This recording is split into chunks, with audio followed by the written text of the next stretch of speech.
You're listening to the Level 5 podcast, featuring wide-ranging conversations on the subjects that matter in business and management.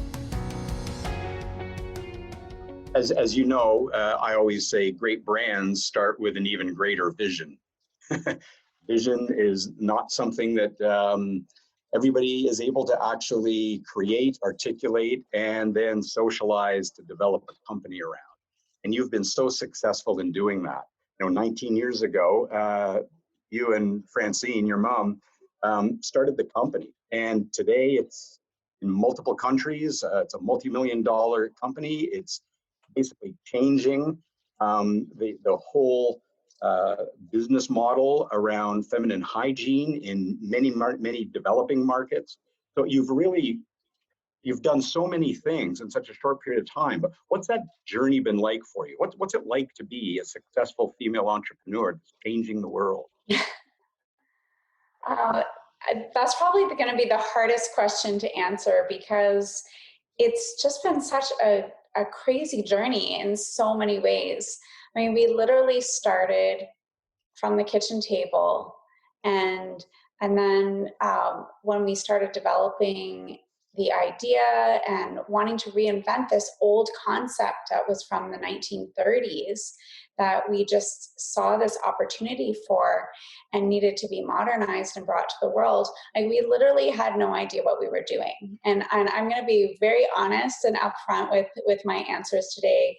I don't even think I realized when we went from kind of startup to being a successful business. It's just continually evolved, and there's been so many challenges in every stage of our business. But particularly in the beginning, we faced a lot of resistance and a lot of rejection. And that was one of the hardest things to overcome. What was the resistance around?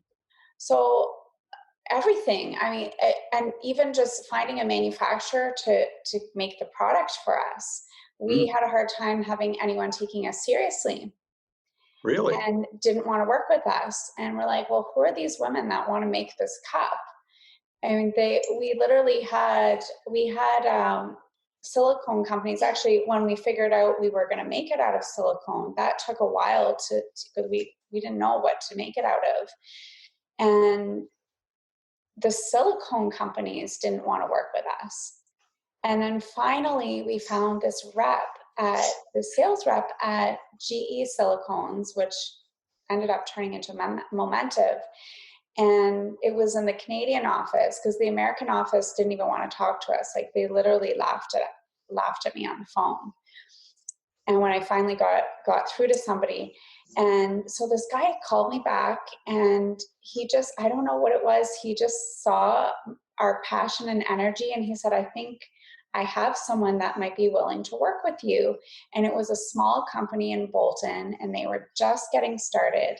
So they needed customers, and they had the time, and they were just like a tiny mom and pop silicone manufacturer, originally from Austria. And it was a husband and wife, and one was from Boston, one was from Austria. And they came together, and they had one machine, and they took the time to help us develop the product. So it took us about 2 years to get the product actually made and get it approved by Health Canada and FDA. And by that point, I was already exhausted. I was like, is this ever going to get off the ground? I mean, we really had no funding. My mom had some savings, and we got a $50,000 loan from the bank, which was a miracle that they even gave us any money. But my mom had a good relationship, and she already had another business that was making money. So I said, okay, we'll give you the money.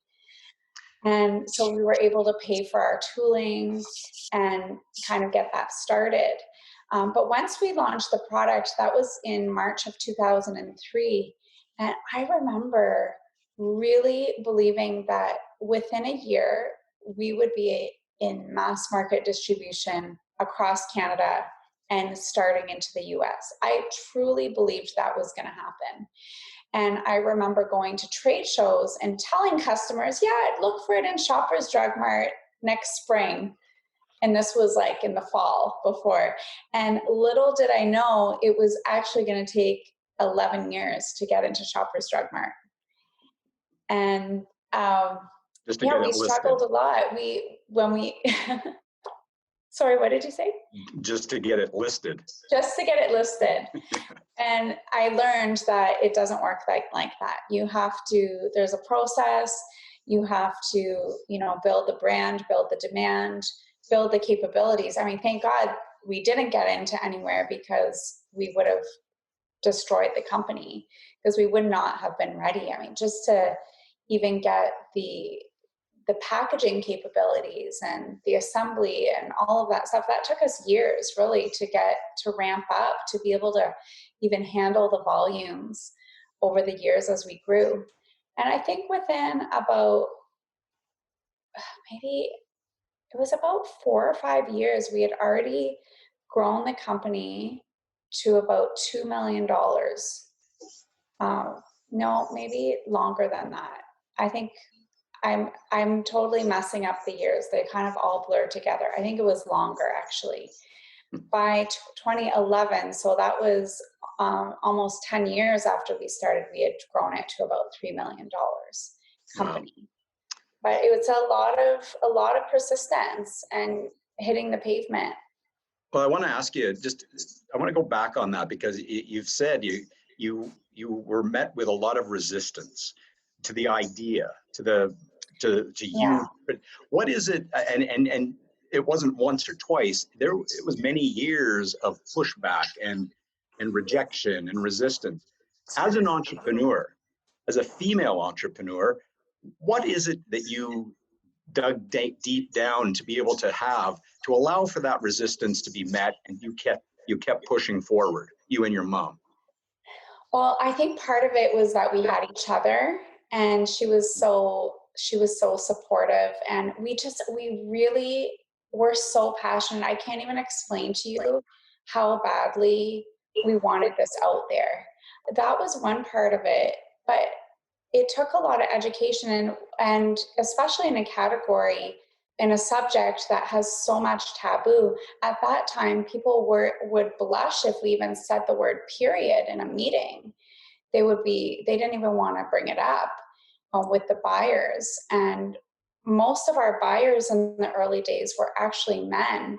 And a lot of them were like gray-haired men that we were facing. They were making the decisions for the category. Yeah. Because at that time, the category was very established. It hadn't really seen any change in decades. This was the category. They knew exactly how to price everything. This is how often everything ran promotions. Anything new in the category wasn't really new. It was just new packaging, or like this one has a different shaped wing or whatever, but there wasn't really any innovation. So in many ways, you were having to teach as well as sell, but you were having to teach the category a whole new way, a whole new concept. That can't be easy. No, and then you can imagine in retail, all the categories have kind of ambassadors from each of the big companies like P&G and Unilever. Like they have a say in what comes into the category. So then we had those guys trying to keep us out. And we had the buyers that did not understand the product, why we would ever need this, and why would you sell something to someone that's reusable that's going to take someone out of the category for a whole year? That doesn't make sense from a profitability, and that's really all they care about is where's the profit in my category. That's how their success is judged on.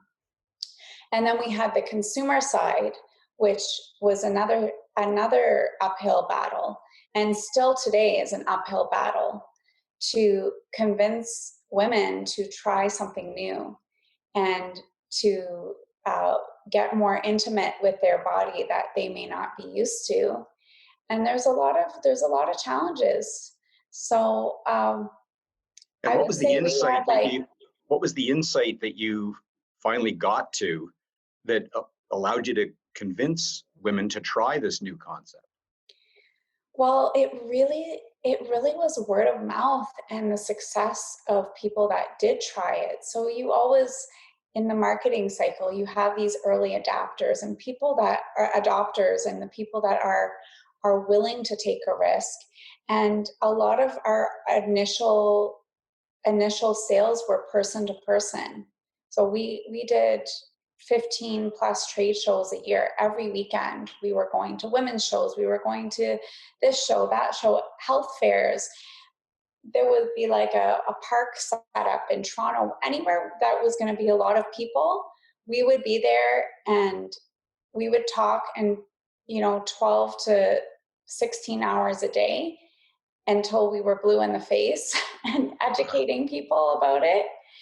And women would buy it, and slowly the word of mouth. And I think what we were really fortunate about was we had a product that actually changed women's lives.